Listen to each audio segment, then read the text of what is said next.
I'm Benjamin Temple, and this is my channel. As you know, I do videos on mainly model railroading, but some real railroading that's on my page. I think I started out with actually the real railroad being the FEF3 class 844 steam locomotive the Union Pacific has there in 2016, but since then I've done models. I don't think there's much on the real railroad after that. One deal there outside of Salem, Illinois, on the, well, not Salem, maybe north of Centennial, Illinois actually. I don't remember the name of the town, but the Illinois Central. And then there south of Centennial, I can't think of the actual town, but where their yards at. And basically the guy was kind of a jerk. He threatened me with the police just all because I wanted to get a few photo shots of the SD7 class that the IC had. And yeah, I was on public right away, but he decided that he was going to call the police. And it's like, he tried to force me, and I told him, look, that's the way I'm going. Call the police if that's what you want to do, because I've done nothing wrong, nor do I intend to. But I brought this video to you because I have the DD40X in inch scale, or should I say really the DDA40X, at least that's the way Athearn classifies it. I had an issue with it being the strobe light was not working, and I sent it off, believe it or not. I sent them a message, I think on Tuesday. I got an order number or confirmation number, whatever we call it, on Wednesday morning, and I think it was, no, I'll take that back. It was like Sunday, Monday, and then I mailed it on Tuesday. I know this for a fact because I have a receipt. It got there Wednesday, they worked on it, and they mailed it out Friday because I got an email from Athearn. Of course, you know, I live in south of Dietrich or Effingham, Illinois, if most people know where that's at. So Champaign is not that far from my house. It's about an hour and 30 minutes roughly, give or take.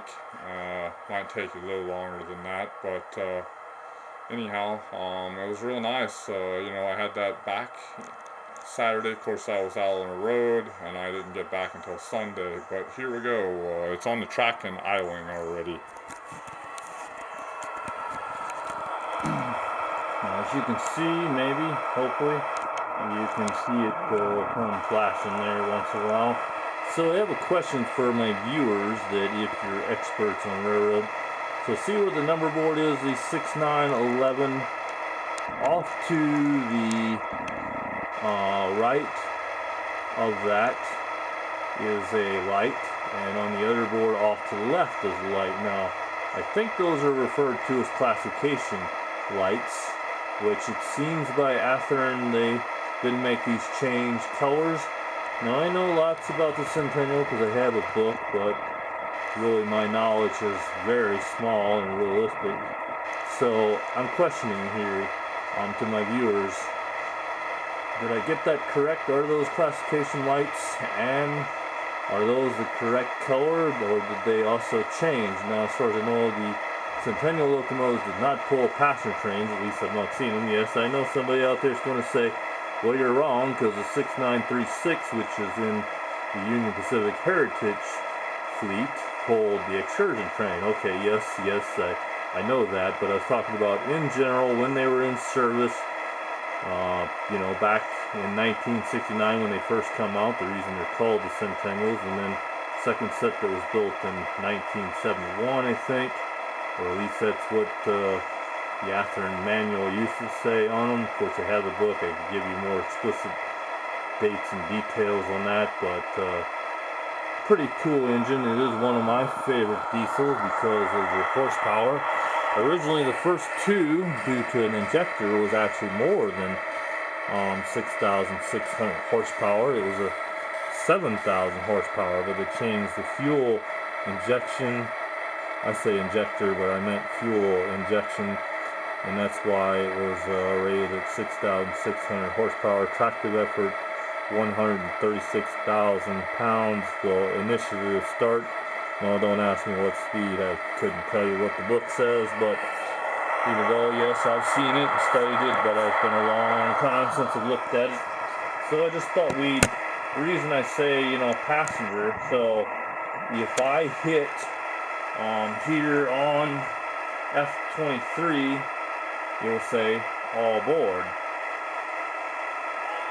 Yeah, see, there you go. Yeah, maybe you can hear it pretty faint.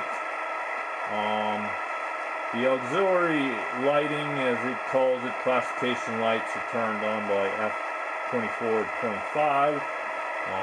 We can do,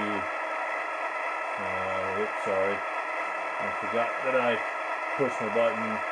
So, F2 is the long horn, the F3 is the short horn, then you have the bell.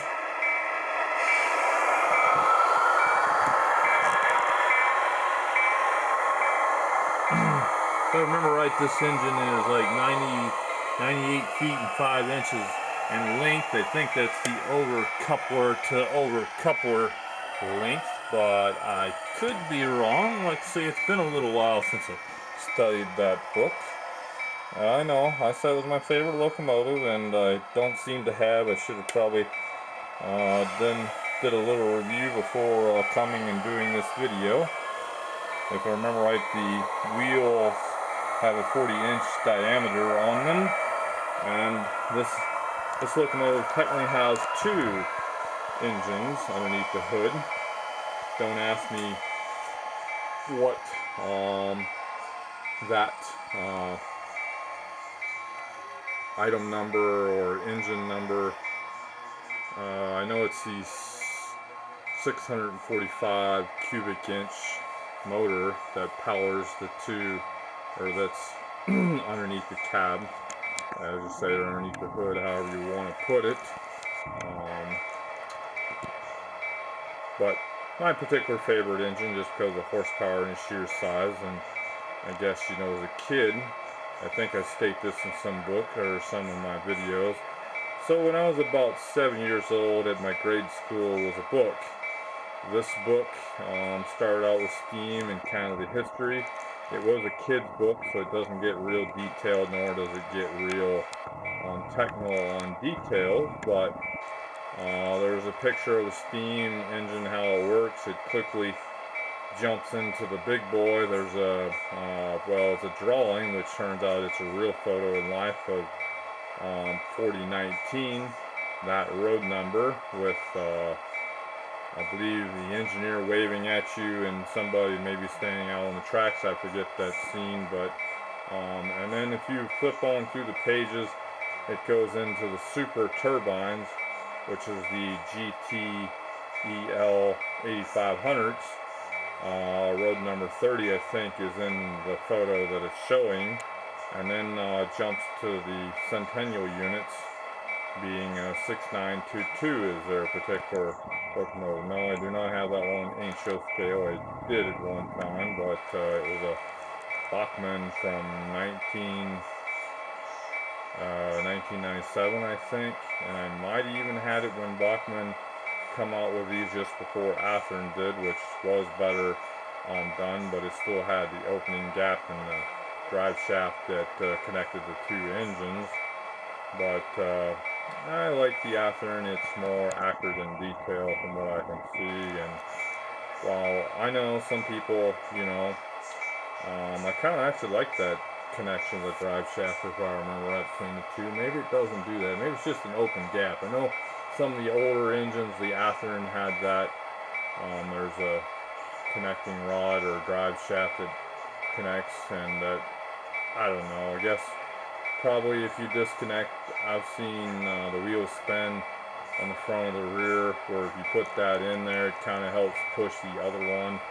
So I kind of like it. Whether that's a good idea, I guess it's up to you, what you think is best.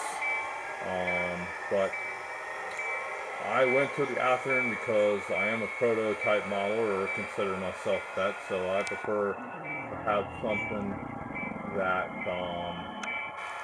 is real as opposed to fantasy stuff. Yes, I know. If you've watched my videos, you know I own some Fubies. Oh boy, we've got a electrical issue. We'll be back.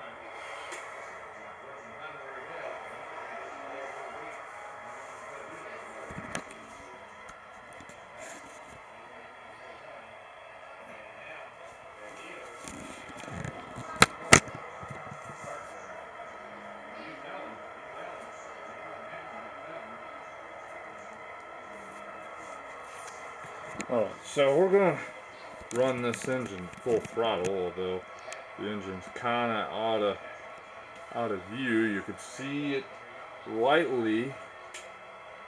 The lights, you saw the headlight turn on there.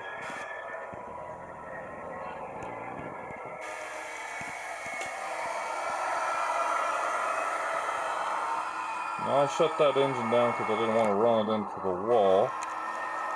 So, you know, kind of went through a few sounds, not a whole lot. I am not James Wright, so I'm not trying to copy his stuff or do his videos here.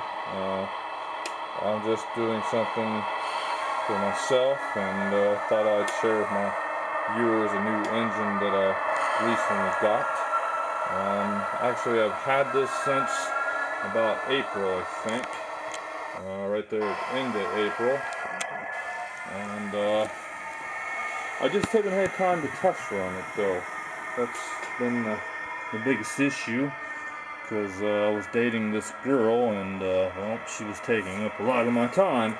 But she has chose to break up with me, and so now I have more time in my life. Yeah, don't want to get too much details. I'm not going to tell you what her name is. It doesn't really matter. And that's all it needs to be really disclosed about it. She was a wonderful girl, and she just chose that she does not want a relationship. Sorry. I don't know. I guess due to the fact that this track here is kind of... I usually tape it to the floor, but this kind of is just a temporary setup until I find my career job and you know, buy some land and a house and figure out what I'm going to do. Of course, it'll probably depend on my girlfriend or wife at that time. Hopefully I find a girl that likes trains. This girl, you know, the first breakup, she claimed that my trains was a problem. Then when she come back, she claimed it wasn't. So, I don't know. And then she told me a while back ago when I saw her, I was a train fanatic, and it's true, I am. But does it mean that they come second in my life? It does not. But there is some goals in life. Eventually, I plan on building the city of Cheyenne, and if I can afford doing that, I'm building the Charles H. Markham rail yard, which, if you know anything about railroad, you probably know that's an Illinois Central rail yard. Homewood, slightly north of Homewood, I think, if I remember right, that's where that's at. It's south of Chicago, but it's still in the Chicagoland area. And you say, well, why would you want to build that if you're a Union Pacific fan? Well, I model on the Union Pacific and Illinois Central, and yes, there is a track that comes out of that and goes to Council Bluff, and then Council Bluff over to Omaha, what I consider a transfer table, because it appears that freight is probably handed over from the Illinois Central or the Canadian National over to the Union Pacific. And that's kind of what I want to do. There's much more than that I want to build, but that's it. So if you have any questions, comments, feel free to post below. I hope you enjoyed, and if you have any suggestions, feel free to make. Y'all take care. Bye bye.